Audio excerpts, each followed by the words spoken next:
Quand Dieu élève les familles qui prient. Alors, nous sommes au terme de notre série d'enseignements sur l'intercession des familles à la manière de Daniel. Je suis ravie de te retrouver en cette capsule. Alors, quand Dieu élève les familles qui prient, c'est le sujet de notre vidéo de ce jour. Et tu me découvres pour la première fois, alors je suis Grâce, ta conseillère, je suis celle par qui le Seigneur passe pour t'aider, pour t'outiller à bâtir une famille unie, épanouie, restaurée en Christ qui accomplit bien entendu sa destinée. Et depuis un moment, nous parlons de l'intercession à la manière de Daniel. Le livre de Daniel nous a enseigné sur des clés, sur des postures à avoir, à adopter lorsque nous désirons se tenir à la brèche pour la restauration, pour la transformation, bien entendu, de nos familles. Et dans le livre de Daniel 6, parce que c'est là que se situe se tire mon exhortation, c'est que dans le livre de Daniel 6, nous remarquons que les premiers chapitre 3, au verset 3, pardon, même aussi au verset 23 et 24 et suite, on remarque que Daniel était confronté à une situation, celle de la jalousie de ses collègues, donc les satrapes et les autres sages, les magiciens du royaume de Babylone. Malgré que Daniel soit le chef, on remarquait que Daniel, à cause de la grâce de Dieu qui était sur sa vie, Daniel ne faisait que prospérer. Et sa prospérité a même emmené le roi à encore élever son niveau, à élever son rang. Et que tout ce que Daniel avait comme tâche qui lui était assignée, Daniel le faisait mais de façon excellente. Daniel le faisait de façon avec brio. Il n'avait rien à dire du travail de Daniel. Il était parfait et excellent dans toutes ses voies. Et on remarquait que la présence de Dieu dans la vie de Daniel l'amenait à monter les échelons, l'amenait à aller de gloire en gloire.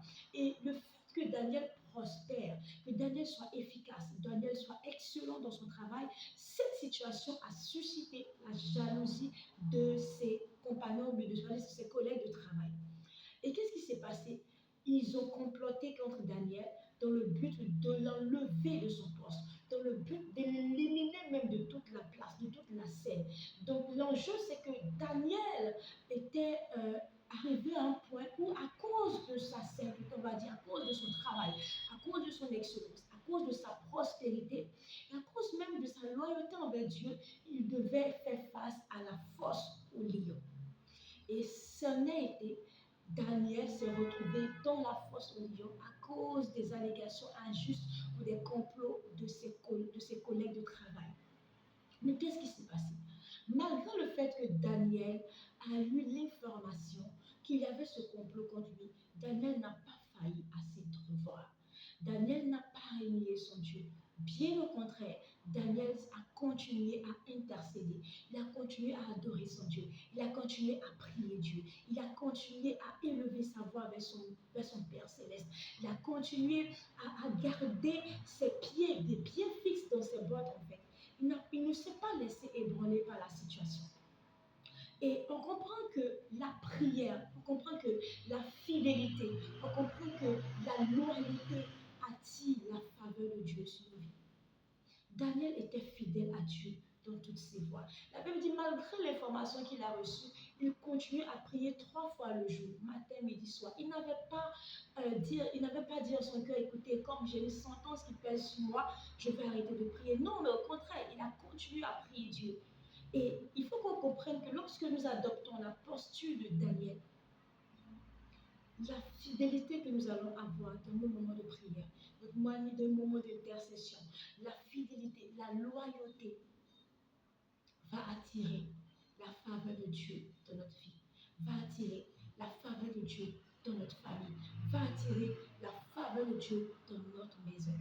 Et j'aimerais t'encourager, toi qui me suis, en tant qu'intercesseur, à la manière de Daniel, tu dois comprendre que tu dois rester loyal, fidèle et intègre dans la prière.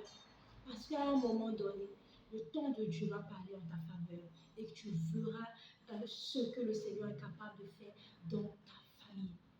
Et le Dieu qui élève, le Dieu qui restaure, le Dieu qui justifie, à un moment donné, va agir une chose que tu dois comprendre également, c'est que Dieu se souvient toujours des personnes qui continuent à prier avec ferveur. Daniel priait avec ferveur. Daniel priait. C'est vrai qu'il était régulier, il était constant, mais il priait toujours avec ferveur.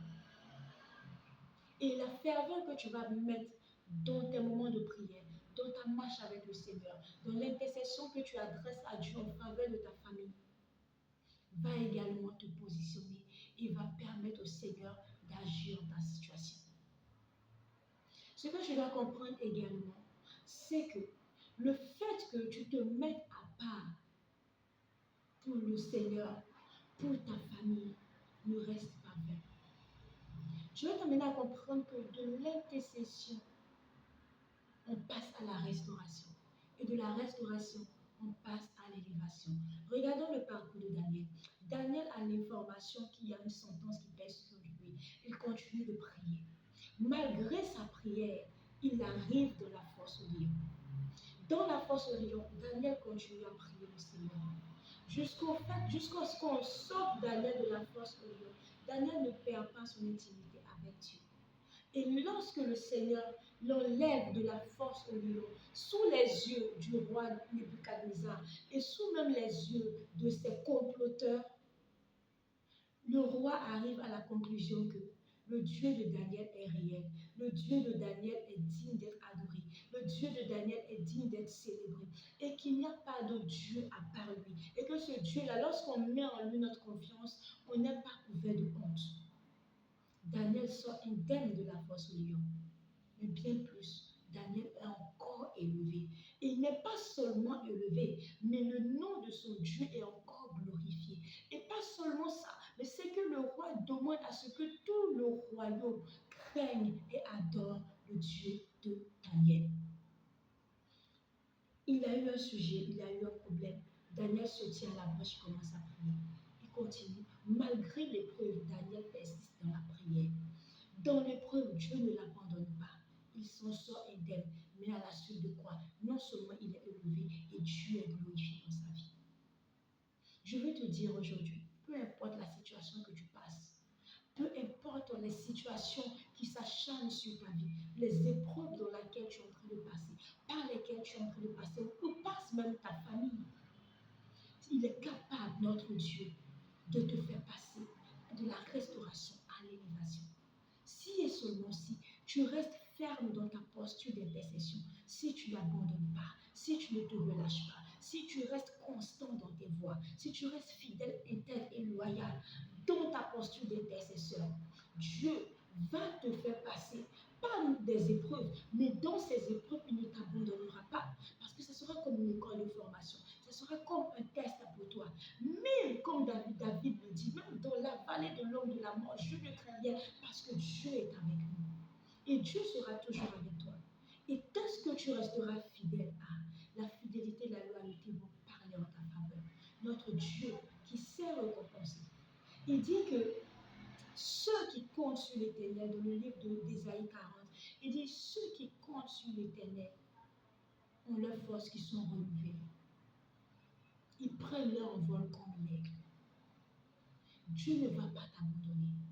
Même si la tempête dure, continue de prier pour ta famille. Continue d'intercéder pour ta famille. Dieu, à un moment fixé, va te faire du bien. Dieu va t'élever. Dieu va élever ta famille. Dieu va restaurer ta famille. Il va retirer ta famille de l'humiliation pour la faire asseoir à la table des rois. Dans le livre d'Ésaïe 40, il dit annoncer à mon peuple, parler au cœur de Jérusalem que leur souffrance est terminée. Leur esclavage est terminé. Leur iniquité est expiée. Et ce moment-là vient vers toi. Ce moment-là vient pour ta famille. Ce moment-là vient pour ta maison.